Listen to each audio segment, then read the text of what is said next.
Hello guys, hello ka South Korea dito sa may bansa ng South Korea. Ngayon ako'y nag-start mag-vlog ng alas 6 ng hapon.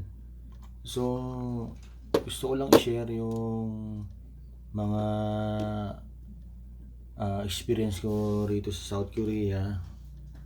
Since 2005 na punta ako rito sa may South Korea. Ang una kong lugar na napuntahan dito sa may lugar ng Ulsan, pagawaan ng mga barko, Bakalan. So kaya ako nag-upload ng ganito kasi marami akong mga napanood ng mga vlogger, YouTuber na kumita yung account nila. So ako naman sa dami ko ng videos, yung iba taon na yung binilang, pero hindi ako kagaya ng mga magagaling na vlogger na kumita sila ng talagang malaki. Pero sa akin, ina-upload ko tong video na to kasi nagsisimula pa lang ako na magkaroon ng idea sa kung paano ang magkaroon ng another source of income kagaya ng YouTube at Facebook. So ngayon, October 26, 2021, ayan, alas 6 ng hapon dito sa may bansang South Korea. Narito ako ngayon nagbablog sa inuupahan kong kwarto dito sa may lugar ng Incheon. So mga kapatid, hindi ko alam kung paano ito magkiklik someday siguro in God's will. Pero kaya ako ginagawa to kasi baka dumating yung panahon, hindi natin masabi kung bibigyan ako ng wisdom ni Lord na maging katulad din ng mga vlogger sa YouTube na nagsimula noon. Ngayon sila ay nagkaroon ng tagumpay sa kanilang ginagawang pag-vlog. So maalala ko po itong video ko na to kung saan ako nag-start, kasi marami na rin akong in-upload na mga videos. Ang mga videos ko nun, palagi kaming bawa yung mga kasiyahan namin sa church, ina-upload ko yun. Yung mga preaching ng pastor, yung mga awitan namin sa church, kasi bahagi din po ako ng music ministry sa church namin dito sa may Incheon sa SJIM, Sujeong International Ministry. So binablog ko po yun matagal ng panahon, siguro taon na rin po yung binilang. So ako naman, kaya ako naman yun ina-upload sa YouTube kasi gusto kong pag dumating yung panahon, halimbawa matanda na ako, gusto kong balikan yung mga magagandang memory ko noon kasama yung mga ibang OFW rito sa bansang Korea, yung mga nakasama ko sa church, mga naging kapatiran, mga pastor, kung paano ako nagsimula at paano naging kung paano ako tumagal dito sa bansang Korea. Actually, ibabahagi ko rin yung mga karanasan ko rito sa may South Korea. Mahirap po bilang isang OFW ang mamuhay at magtrabaho dito. Talagang dito mo mararanasan siguro yung hindi mo pa naranasan sa buhay mo nung hindi ka pa nag-abroad o nandiyan ka pa lang sa Pilipinas. Kasi ako nung nasa Pilipinas ako, never kong naranasan na masigawan ng matitinding sigaw, never ko naranasan ng murahin ng matitinding mura, never ko naranasan yung matitinding pagod sa trabaho nung nasa may Pilipinas ako. Kasi yung nasa Pilipinas ako, yung naging trabaho ko noon, nagda-drive ako ng tricycle, tapos napasok ako rito sa may, nakapunta ako ng bansang Korea since 2005 po. So matagal na panahon na rin, halos isang dekada na, magdadalawang dekada na, 17 years na rin ako rito sa Korea. So pero biyaya ng Panginoon at sa habag po ng Panginoon Diyos, ito pa rin po ako malakas at patuloy na binebless ng ng Panginoon dahil lagi po ako sa kanyang nananalangin at naniniwala ako sa kanya na lagi niya rin akong ginagabayan at dinidinig. Ngayon po ang status ko rito sa Korea, ako po ay isang TNT na sa loob na magmula nung 2018 hanggang ngayon 2021. Marami na rin po akong mga napasukan ng mga trabaho, kung saan lugar na rin po ako napunta. Kaya maraming hirap na rin po ako naranasan at pero marami rin po ako mga magagandang memories na nakip dito na treasure ko sa buhay ko, gaya ng mga panahon na kasama ko yung mga kasamahan ko, kumakain kami ng sa magagandang kainan, sa masasarap na kainan. Yan, minsan may outing sa company namin na yan, sama-sama kami yan. Then dito ko rin naranasan dati yung mapag-initan ka ng mga supervisor, tawag nilang panjang nim, kuajang nim, bujang nim, kunjangjang nim, yan. Diyan ko na rin po naranasan yun talagang. Pero sa biyaya ng Panginoon, narito pa rin po ako sa harapan ninyo, nagsishare ng mga naranasan ko rito sa may Korea. Yun, naranasan ko rin dito na yung sobrang sama ng pakiramdam mo, talagang wala kang magawa kundi papasok ka pa rin. Talagang kailangan mo pa rin talagang tapusin yung maghapon na trabaho mo kahit masama yung pakiramdam mo, kasi nung time na yun, naalala ko siguro 2008 yun, walang peso sa may machine ko kundi ako lang, kasi kulang din ng tao, sama-sama ng katawan ko, talagang no choice kundi pasukan. Ang gagawin ngayon sa'yo ng amo mo or ng supervisor mo, dadaling ka lang sa may clinic or papadoktor ka, i-injectionan ka, then bibigyan ka ng gamot. Malakas na maraming gamot dito sa may Korea, isang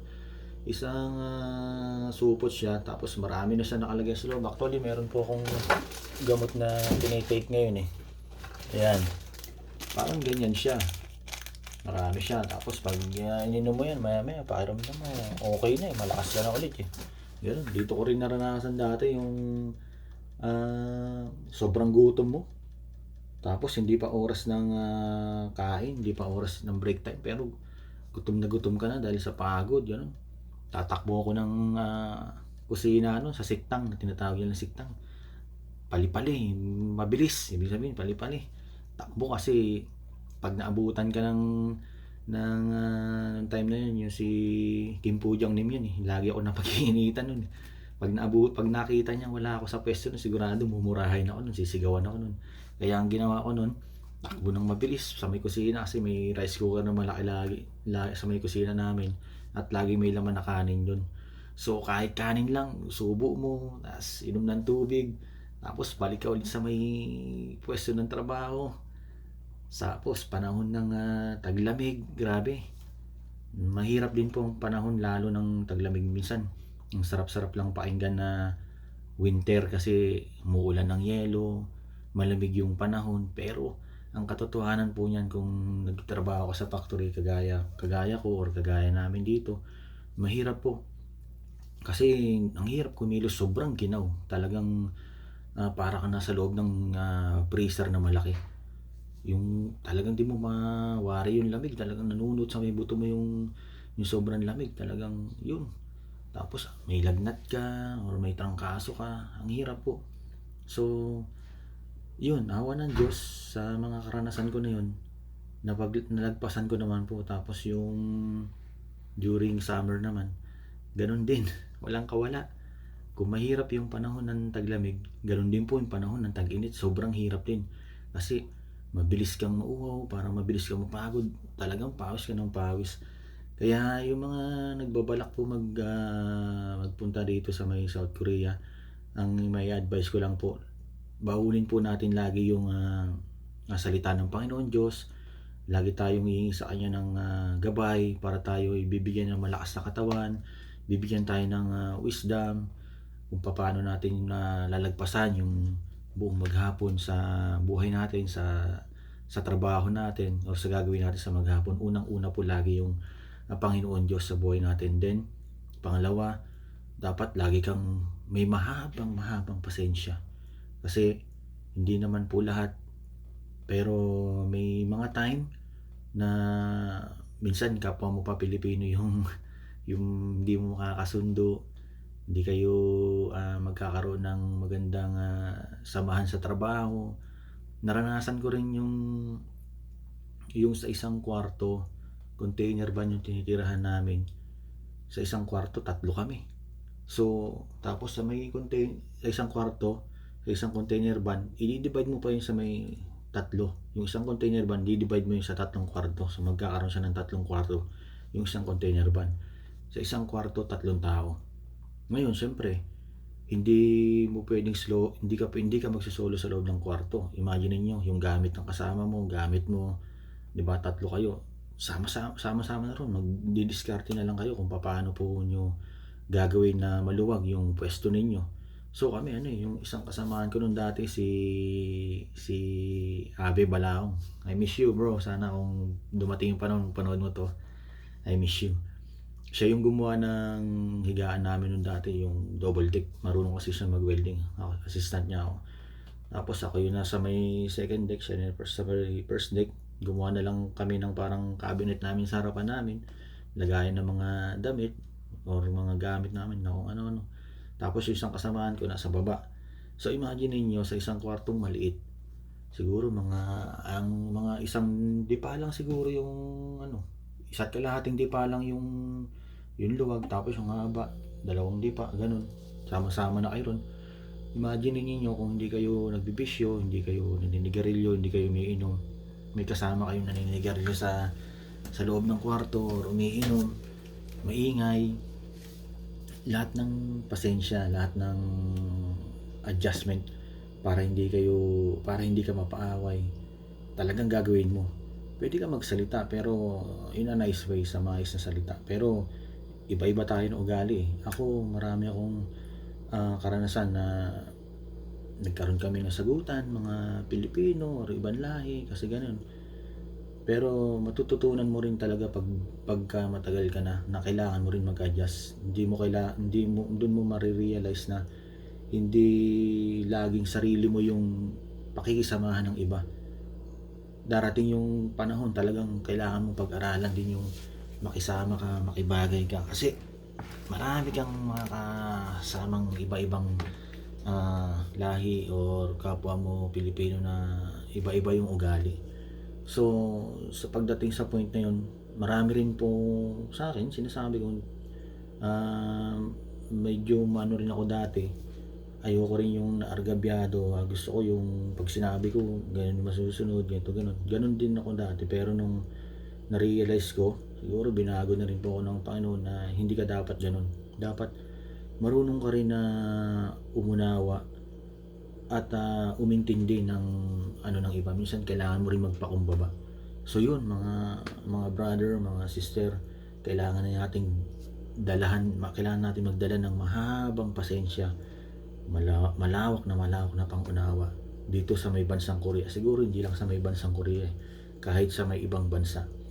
Tapos ako dito, ang priority ko rin syempre unang-una, mag-ipon para sa pamilya, sa pangarap natin, di ba?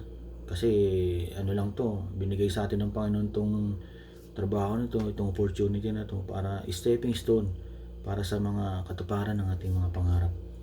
Siguro dahil yan ang kasagutan ng Panginoon Diyos, siyempre, di ba?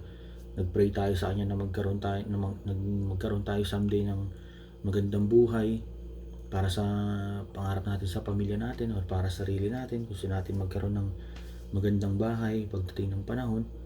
Siyempre, stepping stone natin to, ginigay sa atin ng Panginoon to para lahat ng kikitain natin, yun ang gagamitin natin para sa mga gusto natin mangyari sa buhay natin, para sa pamilya natin at para sa pangarap.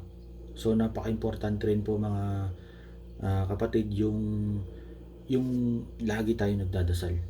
Yan ang pinaka number 1 na sandata natin. Lagi tayong tatawag sa Panginoon, lagi tayong magdarasal sa Kanya every day, every night, bago kumain, pagkagising, bago matulog. Ako po, hindi naman ako naniniwala ako sa Panginoon, talagang 100% talagang naniniwala ako sa Kanya at naniniwala ako na dinidinig ako ng Panginoon at nararanasan ko yung kabutihan ng Panginoon sa buhay ko. Kasi ngayon na 20 na ako, marami po ako ditong napasukan na trabaho, mawawalan ako ng trabaho, magpe-pray ako, Lord, sabi ko, mag-provide po kayo sa akin muli ng another company na minsan may magte-text sa'yo, kapatiran, oh bro, kamusta ang trabaho mo? Baka kung kailangan mo ng trabaho, may naghahanap dito, may nangangailangan dito. So ganun, ang Panginoon kumikilos sa buhay natin na hindi natin nalalaman. Kumikilos siya na hindi natin nararamdaman.